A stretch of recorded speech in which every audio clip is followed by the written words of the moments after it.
do'stim bor edi. U juda mahoratli, shuningdek o'z ishini mohir ustasi bo'lgan. Uni poygadagi har bir ishtiroki muxlislar qalbidan chuqur joy olgandi. Uni ismi Kayt edi. Biroq hamma uni afsonaviy ritsar deb atashardi. Bir kuni Destro uni poygada bellashishga chaqirdi. Ammo u Kaytni yutish uchun hiyla orqali uni mag'lubchasidan Kaytga qarshi foydalandi. Menimcha Kayt shunday bo'lishini oldindan bilgan va shuning uchun ham poygadan oldin o'g'lini menga qoldirib ketgan. Nima? Yaxshilab eshit, Jin. O'sha bola sen ekanligingni nahotki tushunmading? Bu bilan siz meni Kaytni o'g'lisan demoqchimisiz? Ha, shunday. Men senga bergan qilich ham Kaytga tegishli.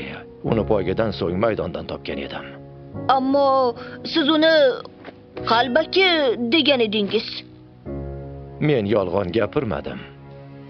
Shoshmang. U holda Draka Kaytning maxluqchasimi? Aynan shunday. Kayt Drakani xotirasi butunlay o'chib ketishini bilsa-da, uni Destrodan himoya qilish uchun o'z qilichini ichiga yashirib qo'ygan edi. Siz yana aldayapsiz, shundaymi? Agar gaplaringiz rost bo'lsa, nega bularni shuncha vaqtdan beri sir tutdingiz? Nega ayting? Chunki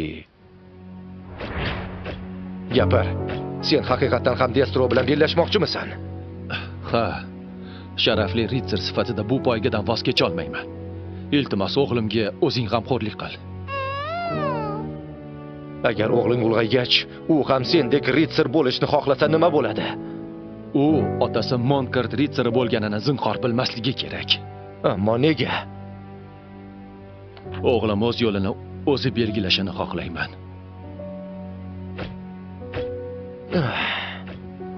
Shular otamni so'nggi so'zlarimidi? Ha. Shu sababli ham men senga bu haqda og'iz ochmagan edim. Ammo hozir taqdiringni belgilash fursati yetdi. Hammasi o'zingga bog'liq. Bu yolg'iz seni qaroring.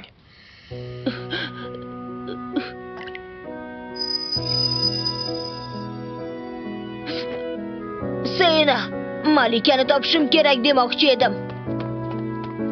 Unda o'zingdan ko'r, menga tanlash imkonini qoldirmading.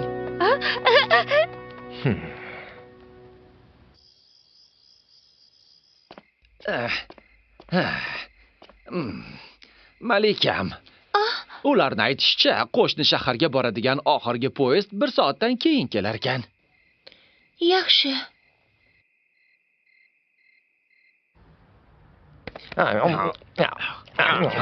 Mark, bo'ldi qil endi.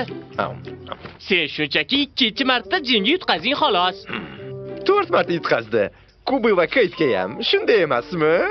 Qo'ysangchi, hozir shularni eslashni mavridimi? Mark, xohlasang menikini ham yeb qol. Balki shunda biroz xursand bo'larmiding? Sen uni allaqachon tishlab bo'lgansan. Kechirasan, Mark.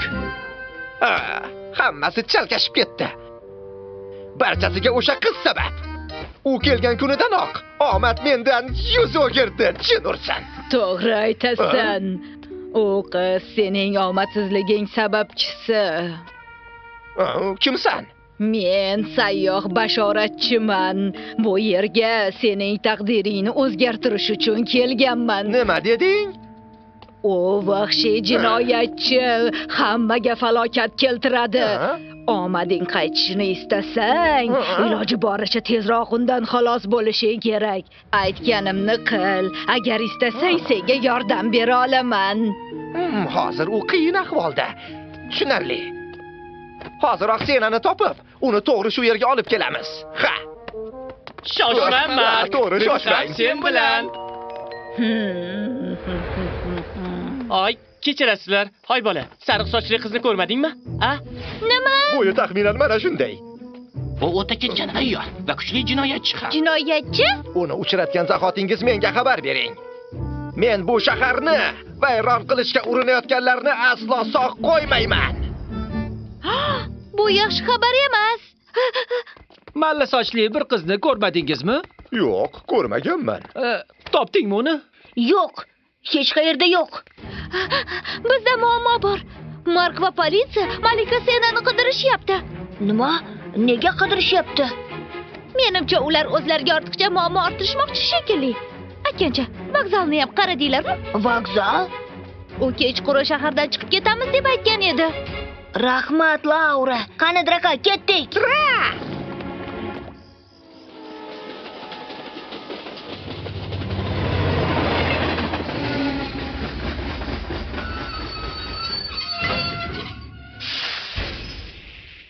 Qani Malikam, ketdikmi? Hoy, to'xtanglar. Biror muammo bormi, janoblar? Siz ikkingiz qayerliksizlar? Qara, Mark ular shu yerda. Va nihoyat sizlarni topdik. Sizlarga nimadir kerakmi? Siz bu yerdasiz. Askarlar esa hamma yoqdan sizlarni izlayapti. Shundaymi? Biz Unday emas axir. Biz hech nima qilmadik-ku. Aldashga urinma. Sen yana bizni ahmoq qilishga urinyapsan, to'g'rimi? bizni bunday ayblashga umuman haqqingiz yo'q. Ularni toshbo'ron qilish kerak. Mana sizlarga. Malikam. Mana senga. Jin, bu qiz shaharga falokat yog'dirishga urinayotgan jinoyatchi. Uni bizga ber. Hech qachon. Nima deding? Haqiqiy Ritzer har doim ojizlarga yordam beradi va u hech qachon qiyin ahvolda qolganlarni e'tiborsiz qoldirmaydi. Sen Ritzer emassan. Sen shunchaki Monkart poygachisisan xolos. Adashting. Nima bo'lishidan qat'iy nazar, men albatta Ritzer bo'laman. Janob Destrodan otamni qasosini olaman. Yo'q. Bu bolakayning gaplariga parvo qilmanglar. Qizni qo'lga oling, zudlik bilan.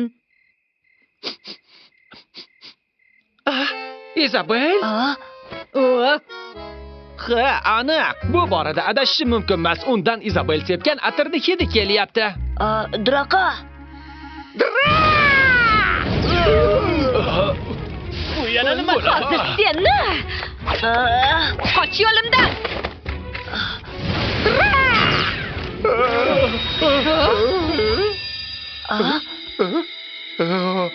Nima bo'lyapti? Vajabo. Bu nima bo'ldi?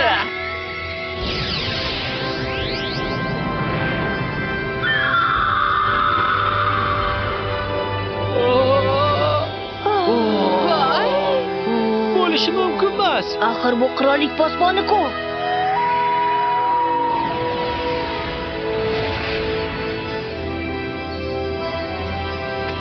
Hazrat oliyalari.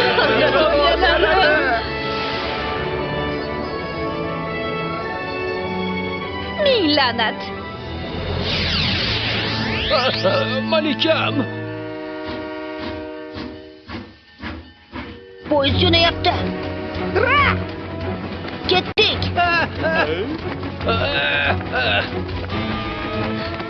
Hozir to'xtang. Moncha. Xayr, Izabel. Hozircha xayr. Qani ko'ramiz qochib qayergacha borar ekansizlar. Qanday yaxshi. Sen ikkinchi marotaba bizni qutqarding. Yordam berganing uchun rahmat senga. Dra. Ha, uchinchi martamada. Uzr, kattakon rahmat sizlarga. Biz bilan bir poyezdda ketyapsan. Qaroring qat'iymish qilib. Ha, albatta, shubhasiz qarorim qat'iy. Men bor kuchim bilan harakat qilib, xuddi otamdek buyuk Ritzer bo'laman. Aytmoqchisanki, seni otang Qanaqasiga? aytishlaricha, uni Kayt afsonaviy Ritzer deb atashar Bunga ekan. ishonish qiyin. Hech ham xavotirlanmang. Men har doim siz bilanman. Men Jin Haysmon Kart Ritzer bo'laman va Karma qirolligini Destroni zulmidan ozod qilaman. Axir Unday bo'lsa, eng avvalo sen mahoratingni oshirishing kerak. uni aytishicha, kamida Michaelnikidek mega kombolaring bo'lishi kerak. Buni qanday qilaman? Sen buni hatto qanday qilinishini ham bilmaysanmi? Qimmatbaho tosh yordamida uni yig'asan va o'z komboyingga ega bo'lasan. U qayerda sotiladi? Unimi? Hech e'tibor bermagan ekanman. Iltimos, faqat bilmayman demagin. Mayli, nima bo'lganda ham men sen bilan doim birgaman. Yoningda juda ham ko'p do'stlaring bo'lishi qanday yaxshi, shunday emasmi? Ha, albatta. Jin, Kubo, biz bilan borayotganingiz uchun juda ham minnatdorman. Ha, albatta, sizga xizmat qilish sharaf, malikam.